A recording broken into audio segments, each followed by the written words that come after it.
Assalamualaikum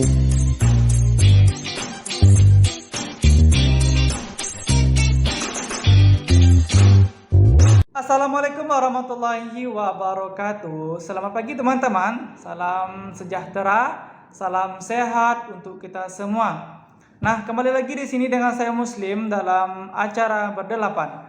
Berita pukul 8 pada hari ini Kamis tanggal 3 Juni 2021.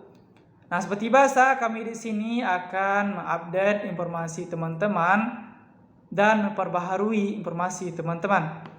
Nah, langsung saja untuk berita pertama kita kutip dari detik.com, yaitu tentang polemik pengangkatan pegawai KPK menjadi ASN.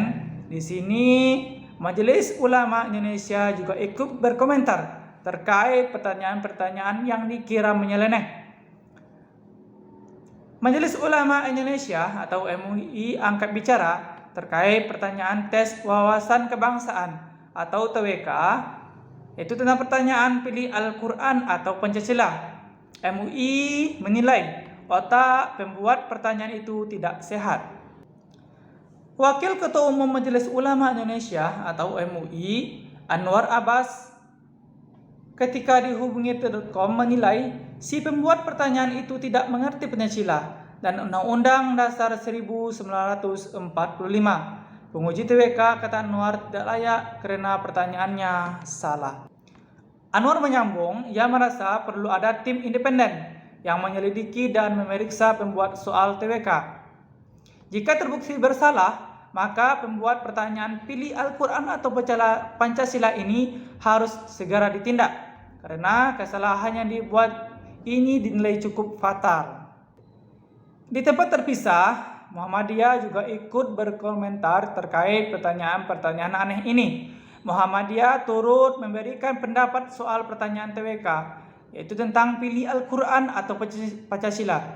Menurut Ketua PP Muhammadiyah, Dadang Kahmat, pertanyaan ini disebut aneh.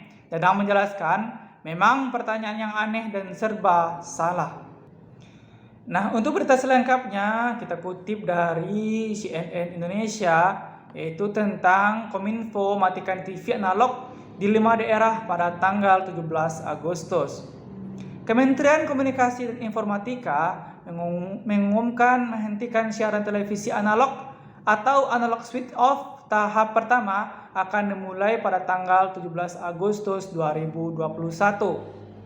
Secara keseluruhan, peralihan TV analog ke digital ini dilakukan sebanyak 5 tahap. Tahap akhir penghentian siaran televisi analog ini akan dilakukan pada tanggal 22 November 2022. Penghentian siaran televisi analog tahap pertama ini meliputi 5 wilayah. Pertama, Provinsi Aceh, Kepulauan Riau, Provinsi Banten, Provinsi Kalimantan Timur, dan Provinsi Kalimantan Utara. Kementerian Komunikasi dan Informatika menyatakan masyarakat masih bisa menggunakan layanan TV kabel atau mengakses saluran televisi dari luar negeri ketika implementasi siaran TV digital diterapkan. Untuk bisa menerapkan siaran TV digital, warga cukup menambahkan perangkat set-top box atau STB. STB adalah perangkat penerima siaran TV digital yang dapat dikoneksikan ke pesawat televisi. Direktur Penyiaran Ditjen Penyelenggaraan Pos dan Informatika Kominfo, Geryantika Kurnia, mengatakan warga harus merogoh kocek sekitar 150.000 untuk harga 1 STB.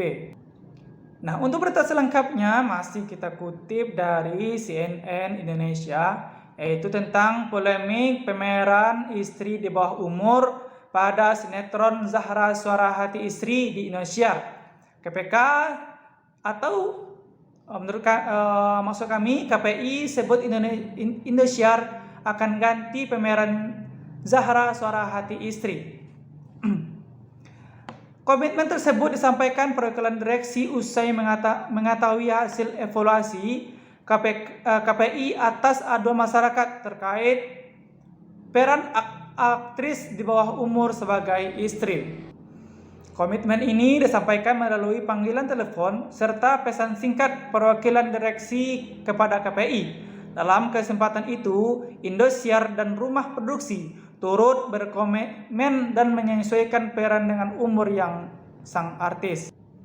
Nah, mereka juga berkomitmen untuk mengevaluasi muatan materi atau cerita dari sinetron Suara Hati Istri tersebut.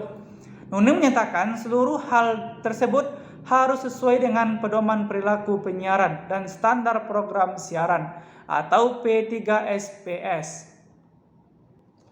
Nah, mungkin itu berita pada pagi hari ini. Semoga bermanfaat untuk kita semua.